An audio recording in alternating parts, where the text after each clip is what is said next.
Hello दोस्तों, मेरे प्यारे साथियों, स्वागत है आपका स्टार क्रिएटिव क्लासेस पर।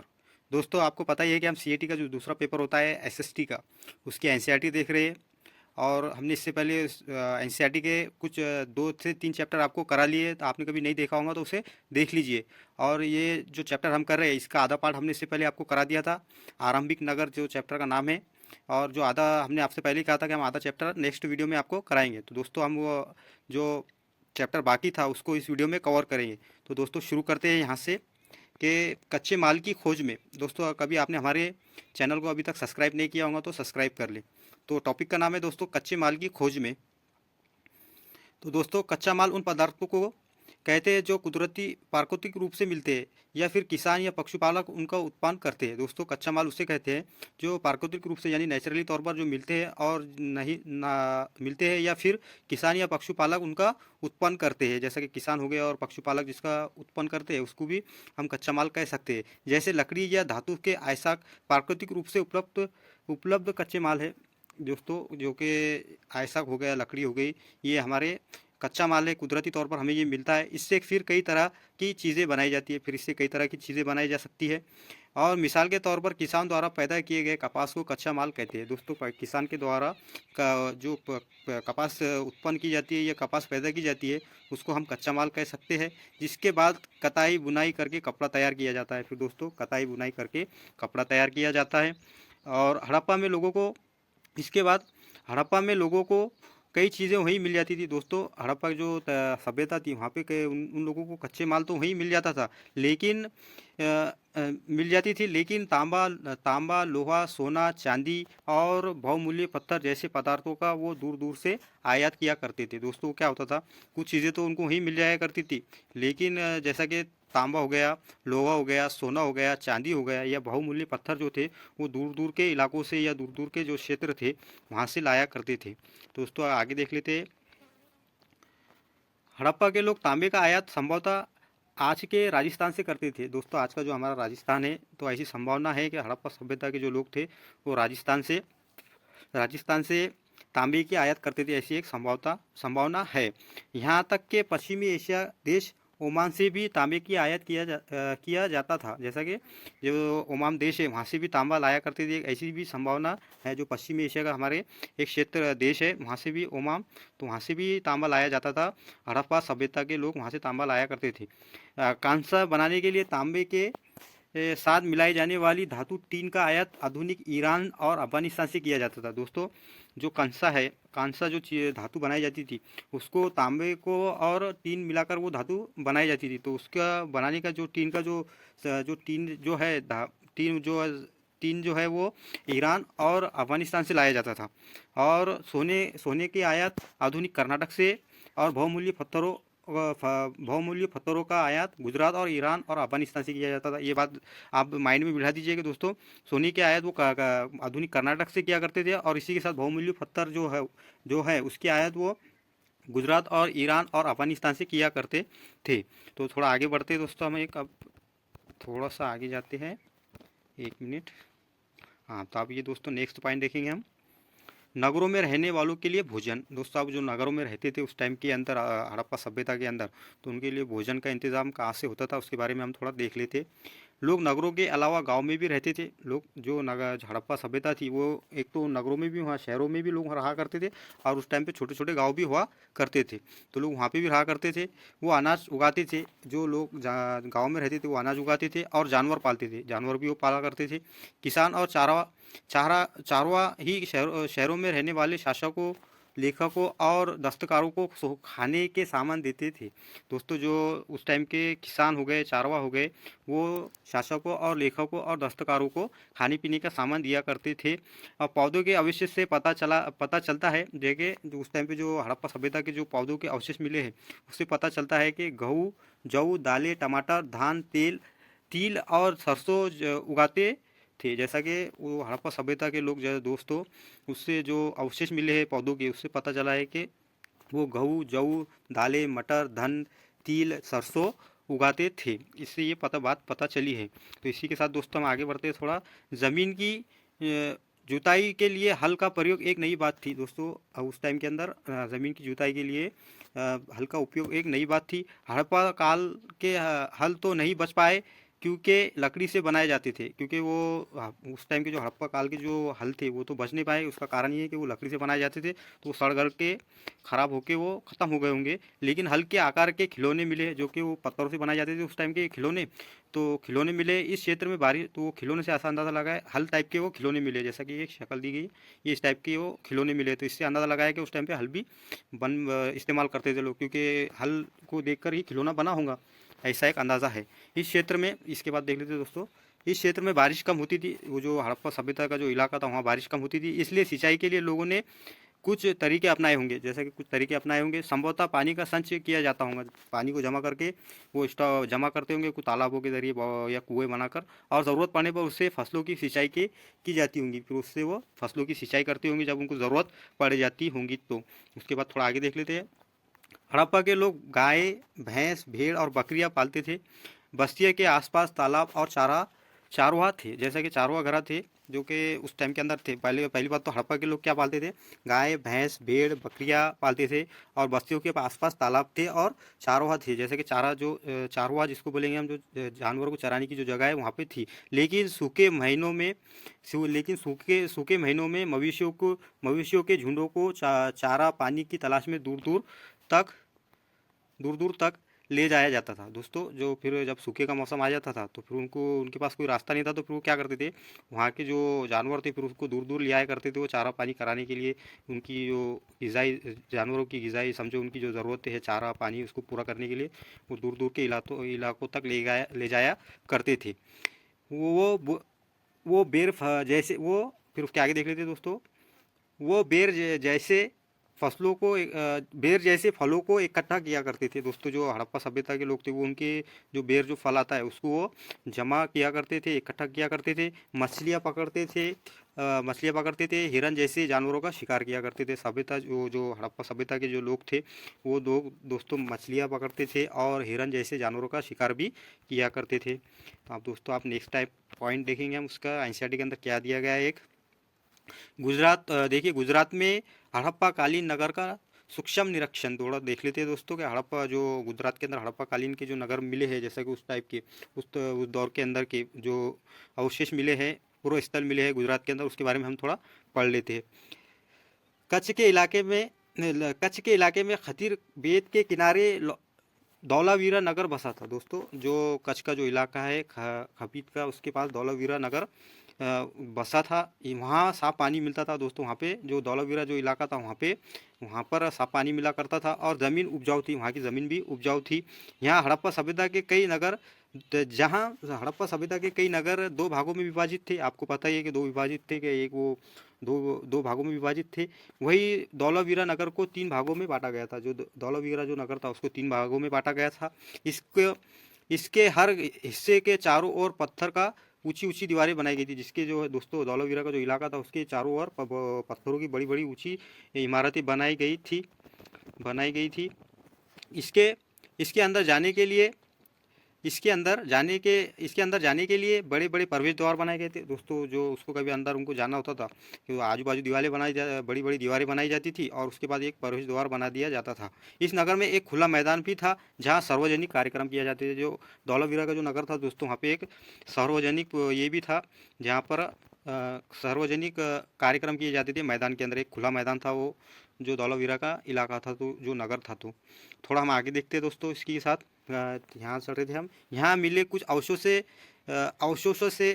में हड़प्पा लिपि के बड़े बड़े अक्षरों को पत्थरों में खुदवाया गया है। जैसा कि दोस्तों वहाँ पे जो कुछ अवशेष मिले हैं, अवशेषों से पता चला है कि हड़प्पा के कुछ बड़े बड़े अक्षर जो लिपि है, हड़प्पा की जो लिपि थी उसको बड़े बड़े अक्षरों में पत्थरों से खुदवाया गया है। जैसे कि पत्थरों में उसको तराशा गया है जो लिपि के अक्षर थे। तो इन अभिलेखों को संभवतः लकड़ी में जड़ा गया था। जैसा कि एक संभावना है कि उसको लकड़ी में जड़ा गया होगा, पत्थरों में पहले अक्षर बनाए होंगे और उसको बाद में फिर एक लकड़ियों के अंदर उसको जड़ लिया गया होगा कि ताकि वो खूबसूरत दिखे, पढ़ने में आ जाए। इसलिए उसको जो ये करते होंगे, उसको कुरेद के अंदर लकड़ी के अंदर फिट कर लिया करते होंगे। ये एक अनोखा अवशेष है, जैसा कि ये एक अनोखा अवशेष था क्योंकि आमतौर पर हड़प्पा के लेख मोहर जैसी छोटी छोटी वस्तुओं पर पाए जाते थे दोस्तों। जो कि हमने पिछली वीडियो में भी पढ़ा है कि जो उनकी जो मोहरें थी उस पर ही लिपि करी हुई या लिखा हुआ मिलता था। लेकिन ये एक नई बात थी कि बड़े बड़े अक्षर भी मिले हैं। धौलावीरा जो नगर था वहाँ पर, ये एक अजीब बात थी कि वो बड़े बड़े अक्षर भी बनाया करते थे और लकड़ी के अंदर उसको फिट किया करते थे। इसी के साथ दोस्तों थोड़ा आगे बढ़ते हैं। गुजरात की खंबत की खाड़ी से मिलने वाली साबरमती की एक उप नदी के किनारे बसा लोथल नगर ऐसा स्थान पर बसा था जहाँ कीमती पत्थर जैसा कच्चा माल आसानी से मिल जाया करता था। दोस्तों, गुजरात का जो खंबत की खाड़ी है उसके पास जो साबरमती नदी है, उसकी उप नदी के किनारे लोथल नगर बसा था। दोस्तों, जो लोथल है वो नगर बसा था जहाँ कीमती पत्थर मिलाया करते थे। जैसा कि वहाँ पे जो कीमती पत्थर जैसा कच्चा माल मिलता था, जो तो कीमती पत्थर था, जो कि बस संगमरमर हो सकता है या फिर वो लाल पत्थर हो गया, इस तरह के जो कीमती पत्थर थे वहाँ पे मिला करते थे।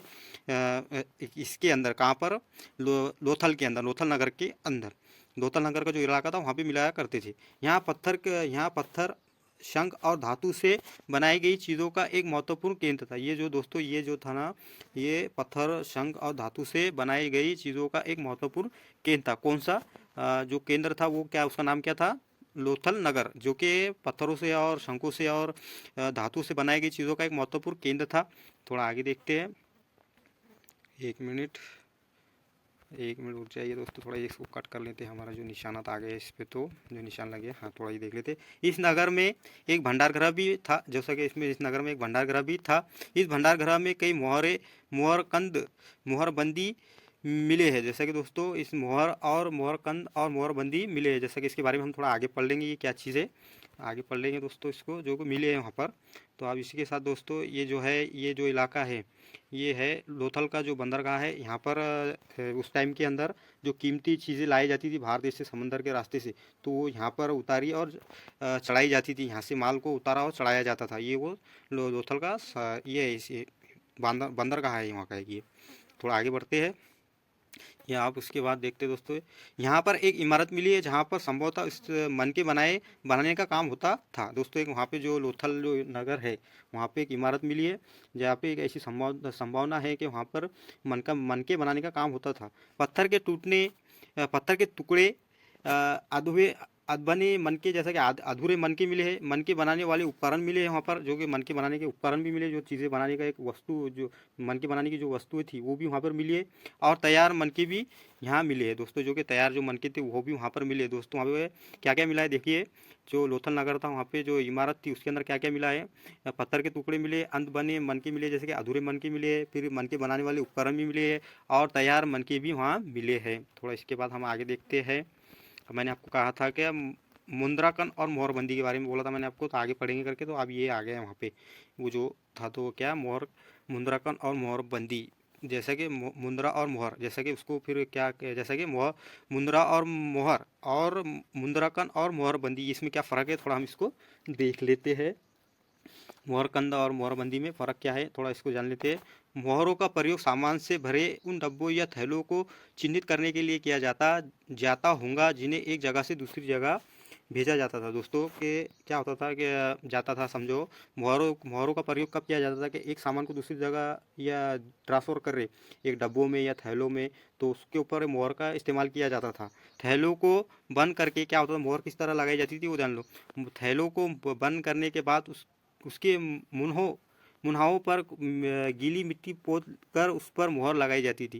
दोस्तों, क्या होता था, मोहर किस तरह लगाई जाती थी कि एक थैले जो होता था, थैले, तो उसको बंद कर लिया जाता था, फिर हम उसके मुंह के ऊपर नहीं क्या, जो थैला जहाँ से माल भरा जाता है उसको बंद कर उसके ऊपर गीली मिट्टी पोत ली जाती थी पहले उसका, और उसके ऊपर फिर मोहर लगाई जाती थी। इस तरह की मोहर थी वो, ये जो आपको फ़ोटो में नज़र आ रही है। तो और मोहर लगाई जाती थी।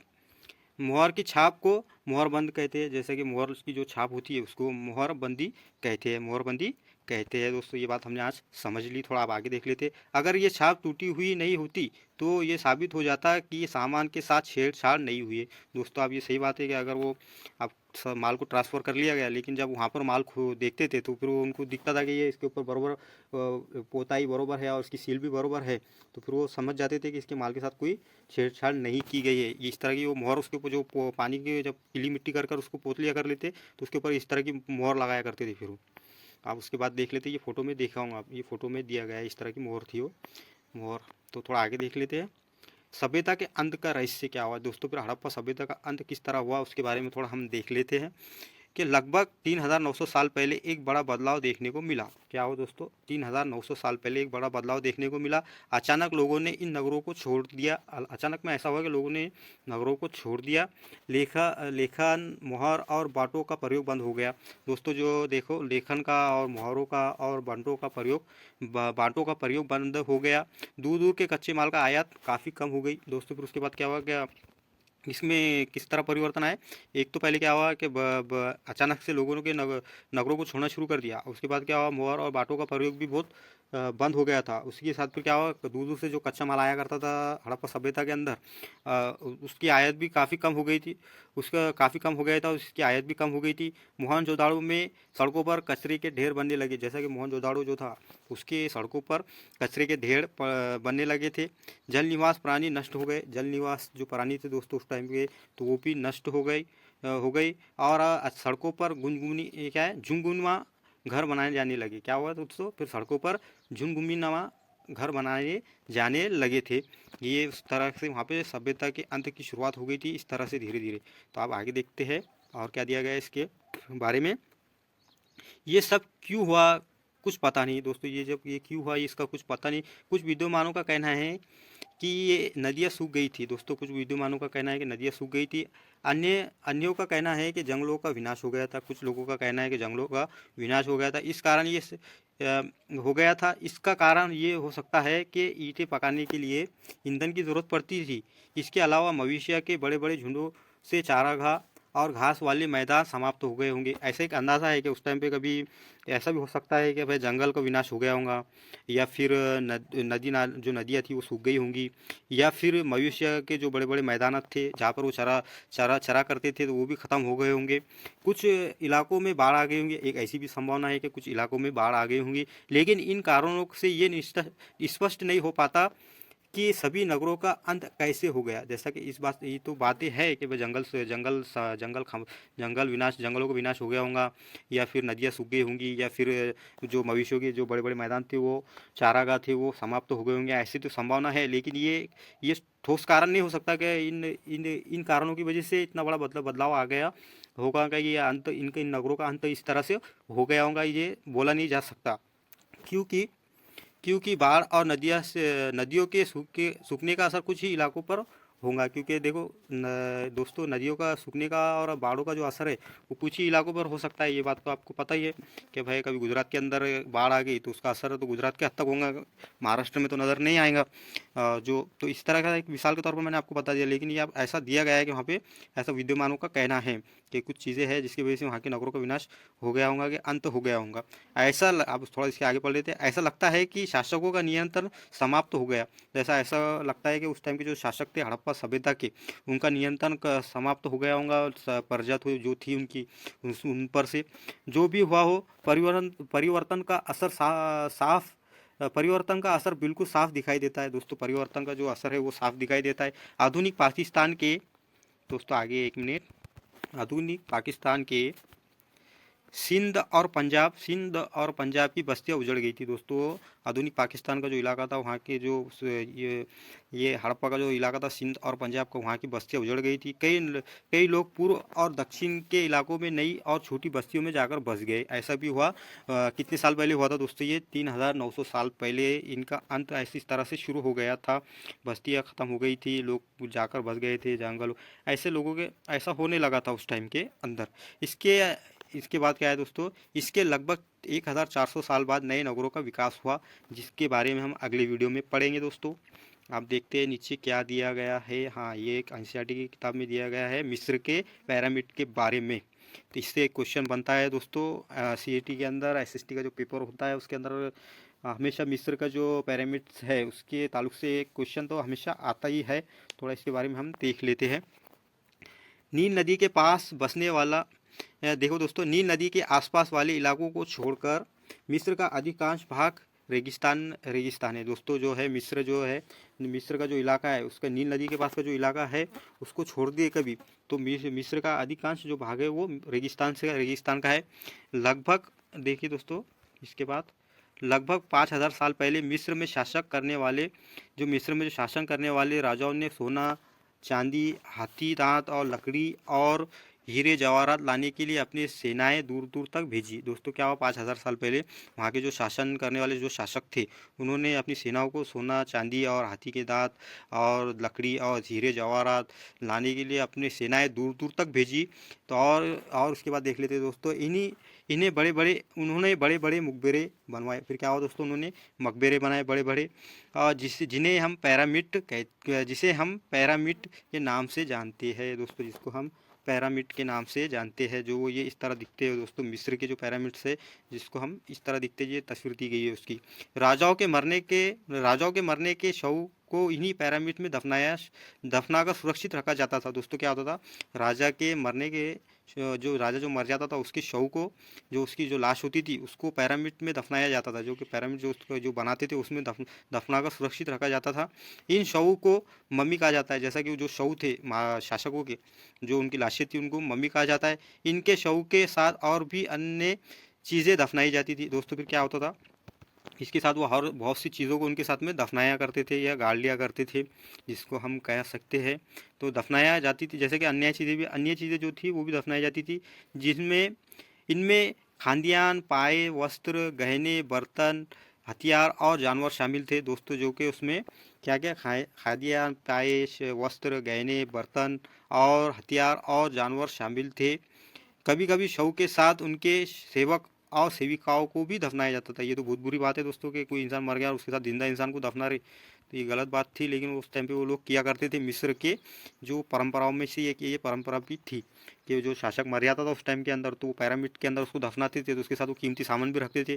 फिर उनको लगता था कि ये जो है उसका जो सेविक है या सेविका है, जिसको हम बोलेंगे कि जो उसकी दास या दासी थी, तो वो उनके कभी बहुत प्यारे थे, अजीज थे उसको, तो उनको भी दफना लेते थे। फिर उनके साथ में उनको भी गाड़ लिया करते थे वो। दुनिया के इतिहास में शवों को दफनाने की परंपरा को देखते हुए मिस्र में सबसे ज़्यादा धन दौलत खर्च किया जाता था। दोस्तों उस टाइम के अंदर दफनाने की जो दुनिया की जो इतिहास है, उसके अंदर शव को जो दफनाया जाता था, उसके अंदर मिस्र सब में आगे था धन दौलत को खर्च करने के मामले में। तो दोस्तों इस तरह से हमने एनसीईआरटी का जो 6 क्लास की एनसीईआरटी है एसएसटी की हिस्ट्री की, तो उसका तीसरा चैप्टर पढ़ा है। चैप्टर का नाम है आरंभिक नगर, और इससे बहुत से क्वेश्चन पूछे जाते हैं हड़प्पा सभ्यता से, मोहनजोदाड़ो से, और जो कि वो जो सामान की आयात किया करते थे, जैसे सोना चांदी और तांबा कंस, इससे क्वेश्चन बनते हैं कि कंस किस तरह बनाया जाता था। जैसे कि कंस को बनाने का जो तांबा और टीन को मिलाकर कंस बनाया जाता था, इस तरह से क्वेश्चन आते हैं कि भाई कंस किस तरह बनाया जाता था। कंस की धातु का जो लाई जाती थी टीन, वो कौन से देश से लाई जाती थी। तो ऐसे क्वेश्चन बनते हैं, और फिर इस तरह के क्वेश्चन आते हैं। 2 से 3 मार्क का कन्फर्म इस चैप्टर से आती है।